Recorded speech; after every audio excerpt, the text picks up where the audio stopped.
अस्सलाम वालेकुम। आप सभी को मेरी तरफ से चांद रात मुबारक और ईद मुबारक। तो ये अल्लाह ताला ने हमारा रमज़ान का महीना माशाल्लाह बहुत अच्छे तरीके से पूरा किया। और रमज़ान जब जाता है तो थोड़ा सा दुख भी होता है कि इतने अच्छे दिन हमारे चले गए हैं, क्योंकि रमज़ान में एक अलग रूटीन हो जाता है और अब ईद के बाद एक अलग रूटीन हम फॉलो करेंगे। कल माशाल्लाह से ईद है, 31 को हम ईद सेलिब्रेट कर रहे हैं। 30 को सऊदी अरब में ईद हो गई है, तो कल इंडिया में 31 को ईद है। तो आप सभी को मेरी तरफ से बहुत बहुत ईद मुबारक। आप सभी को फैमिलीज़ को भी मेरी तरफ से ईद मुबारक।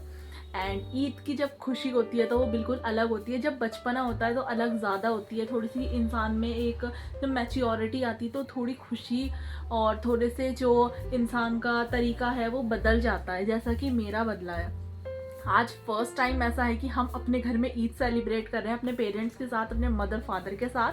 तो मेरे लिए तो बहुत खुशी की बात है। I am so thankful to God कि अल्लाह ताला ने ये दिन हमें दिखाया। एंड बहुत बहुत शुक्रिया अदा करती हूँ मैं अल्लाह ताला का। And I am very thankful to it. और रमज़ान निकल गए हैं, मैंने मेहंदी नहीं लगाई थी पूरे रमज़ान भी, और अब ईद पे इंशाल्लाह मैं मेहंदी ज़रूर लगाऊंगी। आज मैं खुद लगाने वाली जैसी मुझे आती है। तो अभी थोड़े से ड्राई फ्रूट्स वगैरह कटेंगे और बहुत कुछ काम कल के लिए हमें करना है। कल का मेन्यू सेट करना है, क्या क्या बन रहा है। तो लेट्स सी कि वो कितना ज़्यादा हम बना पाते हैं। और ईद की जो खुशी होती है वो बहुत ज़्यादा अलग होती है। तो मेहंदी के लिए मैंने भैया से मंगवा लिया था, वो पूरा बॉक्स लेके आ गए थे मेहंदी का। एंड यहाँ पे मैं कर रही हूँ अपना स्किन केयर, क्योंकि मैं कुछ भी फेशियल वगैरह नहीं लेती हूँ, क्लीनअप वगैरह कुछ नहीं ले रही हूँ। तो यहाँ पे मैंने होममेड ही कुछ लगा लिया था, जो कि 5 या 10 रुपीज़ के पैकेट्स थे। तो इसमें स्क्रब भी था, क्लीनअप भी था, और इसमें एक मास्क था। तो वो सब मैंने अप्लाई कर लिया था। ये बहुत अच्छा हो गया था और इससे मेरी स्किन काफ़ी ज़्यादा क्लियर भी हो गई थी। एंड ये मुझे सबसे ज़्यादा बेस्ट ऑप्शन लगा है कि आपको अफोर्डेबली, और आप स्टूडेंट हो तो आप ये कर सकते हैं इजीली। इससे स्किन बहुत ज़्यादा सॉफ्ट हो गई थी, बहुत ज़्यादा ग्लोइंग हो गई थी। इंस्टेंट ग्लो के लिए तो ये बहुत बेस्ट ऑप्शन है। एंड थोड़ा सा ऐसा भी हो जाता है कि इंसान का फेस भी क्लीन हो जाता है। उसके बाद यहाँ पे ड्राई फ्रूट्स कट हो रहे थे। फिर मैंने सोने से पहले लगा ली थी मेहंदी।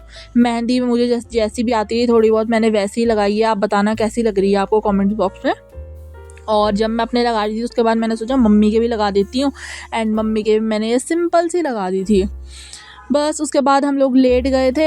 एंड ऑलमोस्ट 2:30 बज रहे थे रात के खाने का। और ये सब मेन्यू सेट करते करते सब आधी तैयारी रात को करनी थी, तो ऑलमोस्ट 2:30 बज गया था। और फिर जब हम सुबह उठे तो बस सबसे पहले शीर वगैरह बना के रखी हमने। उसी के साथ शीर और मट्टे की फुल्की मैंने खुद बनाई हैं, और हलीम मम्मी ने बनाया था।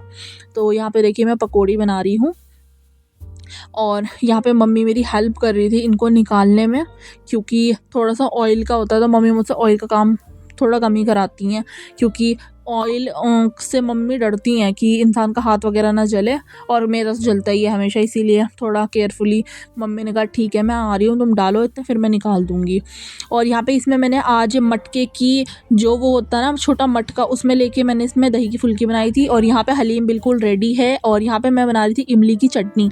इमली की चटनी की जो रेसिपी है ये अगर आपको चाहिए होगी तो कमेंट बॉक्स में आप कमेंट्स करिएगा, तो फिर मैं इस पर एक अलग से रेसिपी बना के डाल दूँगी। एंड यहाँ पे जब ये लोग नमाज़ पढ़ने के लिए गए थे, पापा और भैया मेरे लिए छोले भटूरे लाए थे। और यहाँ पे बिल्कुल रेडी है हमारा सब कुछ। और ये इतना ज़्यादा टेस्टी हो रही थी। मट्ठे की फुल्की मटके में रखी हुई, इसका एक अलग ही टेस्ट आ रहा था। एंड यहाँ पे बस गेस्ट आना स्टार्ट हो गए थे, तो बस यहाँ पे हमने सर्विंग वगैरह सब सेट कर दी थी। उसके बाद मैं शावर लेके आ गई थी, क्योंकि सुबह से मैं ऐसे ही घूम रही थी काम के चक्कर में, तो मैंने कुछ भी चेंज वेंज नहीं किया था। बस फिर मैं शावर लेके आई, उसके बाद मैंने चेंज करना था। तो पहले मैंने ड्रायर से अपने हेयर्स को सुखा लिया, तो उसके बाद मैं आ गई थी कि चलो भाई चेंज कर लेते हैं। ये मैंने घर के लिए सूट निकाला था जो मैं पहन लूँ, जिसमें मैं थोड़ा काम भी कर सकती हूँ, क्योंकि लड़कियों का बर्तन धोने का काम होता है तो वो नंबर 1 पे है। तो यहाँ पे मम्मी थोड़ा बहुत सर्व कर रही थी जो गेस्ट वगैरह आए हुए थे। और यहाँ पे मैंने नए जो हमारे बर्तन थे तो वो सब मैंने निकाल के पहले ही सेट करके रख दिए थे। टिश्यू पेपर था और हमने डिस्पोजल वगैरह रखे थे। उसके बाद ये बच्चे आए थे, तो ये ईद वाले दिन शाम में आए थे, तो इनके साथ मैंने थोड़ी बहुत व्लॉगिंग करी और मैं इनसे सबसे इनका नाम पूछ रही थी। और ये बच्चे इतना तेज़ थे, मुझे पता नहीं क्या क्या बता रहे थे। और मैंने इनमें से एक से इनका नाम पूछा, तो उसने मुझे बोला कि मेरा नाम कढ़ी चावल है, क्योंकि उसे कढ़ी चावल पसंद थे। तो इसने उसी को रख के बताया मुझे कि मेरा नाम कढ़ी चावल है। और मैं इस बात पर इतनी ज़्यादा हंसी हूँ, बहुत ज़्यादा। तो फिर बस इनको मैंने एक एक टेढ़ा मेढ़ा दिया। जो भैया लेके आए थे बच्चों के लिए, जो बच्चे घर में आएंगे तो उन्हें थोड़ा थोड़ा कुछ दे देना है। और इनको ईदी भी दी थी मैंने 20-20 रुपए। उसके बाद ये लोग गए हैं। इनको मैंने अच्छे से खीर वगैरह खिलाई और फुल्की वगैरह दी थी, हलीम वगैरह, जिसने जो जो कुछ खाना था। और बच्चों की ईद तो बहुत अच्छी होती है, इनकी खुशी बता रही है। उसके बाद मैं चली गई थी छत पे कुछ फ़ोटो शूट्स करने के लिए अपने, तो वहाँ पे मैंने थोड़ी वीडियोज़ और फ़ोटो शूट करे। धूप काफ़ी ज़्यादा थी और गर्मी मुझे काफ़ी ज़्यादा लग गई थी, तो बस यहाँ पे मैं सोची जल्दी जल्दी मैं अपना शूट ख़त्म करती हूँ और फिर नीचे जाती हूँ। एंड किसी दूसरे इंसान का होना मुझे ज़्यादा बेटर लगता है कि मेरी फ़ोटोज़ क्लिक हो जाएँ, बट कोई था नहीं, तो मुझे ट्राइपॉड लगा लगा के ही अपनी फ़ोटोज़ और वीडियोज़ बनानी पड़ी।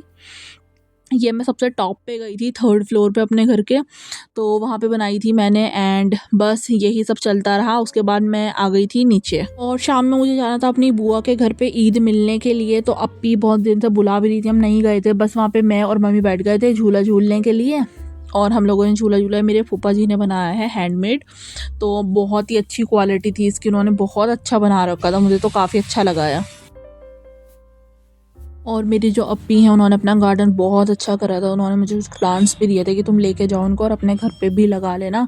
तो बस वो लेके आई। उसके बाद मैं यहाँ पे आ गई थी और यहाँ पे हमारा डिनर रेडी था। उनके घर में एक बच्चा हुआ है, तो बस मैं उससे मिली। And I hope you like my vlog.